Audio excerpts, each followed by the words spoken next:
ඔන්න අපේ මේ ලංකාවේ යාළුවෝ ටිකට අපි මාගරට් ට්‍රිව ඇවිල්ලා ඉන්නේ. පර්ත් වල ඉඳන් පැය 3ක වගේ දුරක් තියෙන්නේ. පොඩ්ඩක් ටික නුවරලිය ටයිප් එකට බරයි. ඔයාලට පේනවා නැහැ. ඉතින් අද අපි හිතුවා මෙහි තියෙන ලෝකල් කියන්නේ ඔස්ට්‍රේලියන් ලෝකල් බියර්ස් උත් නෙමෙයි මේ මාගරට් ට්‍රිව වලටම ස්පෙෂල් වෙච්ච බියර්ස් වගේක් බොන්න. මම පොඩ්ඩක් ෆෘටි සයිඩ් එකට යන බියර්ස් බොනවා. මෙයා උචි ඇවිල්ලා බොනවා ටිකක් බිට සයිඩ් එකට. ඔක්කොම මේ IPA ඉන්දියන් පේල් ඒල්. මේක ඇවිල්ලා ඔක්කොම ෆෘටි සයිඩ් එකට යන බියර්ස් තුනක්. මේ එක බ්‍රෑන්ඩ් එකක් තමයි රොකි රිජ් කියලා. මේක තමයි තියෙන හොඳම ෆෘටි පේල් ඒල් එක කියන්නේ. 1.5 තියෙනවා. alcohol percentage එක 5%. ඊට පස්සේ තව ප්‍රසිද්ධ එකක් තියෙනවා බියර් ෆාම් කියලා. ඒකේ තියෙනවා alcohol percentage එක 5.8%. ලංකාවේ නෑ මෙහි තියෙනවා ස්ටෑන්ඩඩ් ඩ්‍රින්ක්ස් කියලා. මේකේ ස්ටෑන්ඩඩ් ඩ්‍රින්ක්ස් 1.7 තියෙනවා. ඉතින් ඕස්ට්‍රේලියාවේ නම් බීලා ඩ්‍රයිව් කරලා උපරිම එක ස්ටෑන්ඩඩ් ඩ්‍රින්ක් එකක් තමයි පුළුවන්. So මේක බිව්වොත් එහෙම ඩ්‍රයිව් කරන්න දෙන්නේ නැහැ. උනාට ඉතින් ගොඩක් අය ඩ්‍රයිව් කරනවා. මේක අනිත් එක තමයි mid strength pale ale එකක්. මේ ඔක්කොම fruity. මේක 3.5 percentage එක තියෙන alcohol. දැන් අපි යන් ලංකාවේ කට්ටිය බොන පැත්තට. මේ ඔක්කොම මේක ඇවිල්ලා මේකත් IPA එක cheeky beers කියලා. ඔයාලට පේනවා ඇති මේකේ තියෙනවා alcohol percentage එක 8%. ඒ කියන්නේ අර මම කලින් පෙන්නුවත් ඒවටත් වඩා standard drinks 2.4 තියෙනවා. ඒ කියන්නේ මේකේ බියර් එකක් බිව්වොත් එහෙනම් බියර් 3ක් ගහුවා වගේ තමයි. මේකත් ඒ වගේ. so මේකෙත් බියර් 3ක් ගහුවා වගේ තමයි. මේක තව බ්‍රෑන්ඩ් එකක් තියෙනවා. ACE IPA කියලා එක fruity plus bitter side එකට තියෙන එක දෙකම තියෙනවා කියලා. මේකේ standard drink දෙකක් තියෙනවා. so එතකොට මෙතන තියෙන ඔක්කොම බියර් 8ක්. මෙතන තියෙන හැබැයි බියර් 3යි. දැන් බොණ්ඩයි යන්නේ.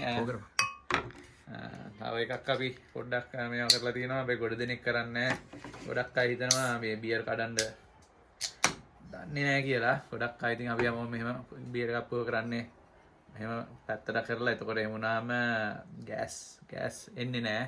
ඒක තමයි ගොඩක් වෙලාවට හැමෝම කරන්නේ. ඒ වුණාට දැන් ගොඩක් කොල්ලෝ බඩ එනවා කියලා මගේ නම් බඩ තියෙනවා. ගොඩක් කොල්ලෝ බඩ එනවා කියලා මේ බියර් එක බොන්නේ නැහනේ. ඒක අර ගොඩක් එහෙම එන්නේ කියන්නේ බියර් එකේ තියෙන ගෑස් එකත් එක්ක. එහෙනම් ගොඩක් වෙලාවට බියර් එක මෙහෙම ටිකක් මේක හැලුවාට පස්සේ මේ තියෙන ගෑස් එක ගියාම බඩ එන්නේ නැහැ කියලා කියනවා. ඉතින් දන්නේ නැහැ. ඉතින් ඒක ඉතින් කරලා බලමු. අපි ඉතින් බියර් එක බීලා බලමු. 8% කරලා ඕනේ.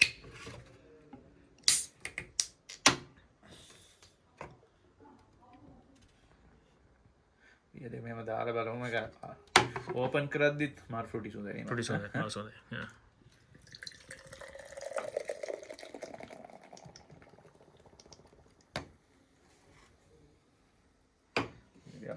ගොඩක් මෙහෙම ටිකක් වෙලා තියලා ඉවරලා බියර් එක බොන්නේ. එහෙම වුණාම මේ ඒ කලර්ස් දෙකේ වෙනසක් පේනවා බලපන්. මේක කහ පාටයි ගොඩක්. මේක 5%. මේකේ ස්ටෑන්ඩඩ් ඩ්‍රින්ක් එකමාරක් තියෙනවා. මේක ටිකක් ස්ට්‍රෝං සයිඩ් එකට තියෙනවා.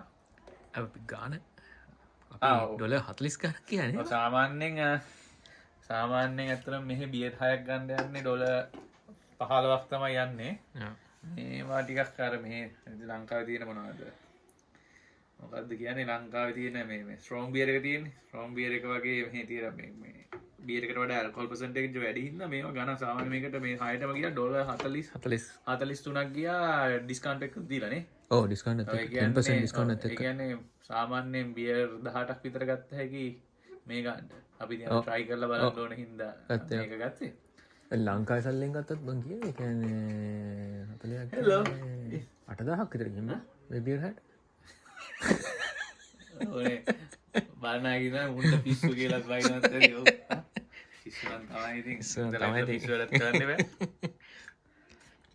පූකි අපි ටෙස්ට් කරලා බලමු එහෙනම් නේ.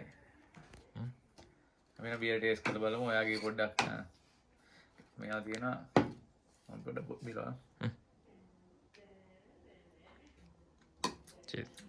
මේමයි අත්තරම හොඳයි. හොඳටම තියෙනවා. පොඩ්ඩක් ස්වීට් හැබැයි මම ස්වීට් සයිඩ් එකේ ඉඳන් මම මේකට ආසයි.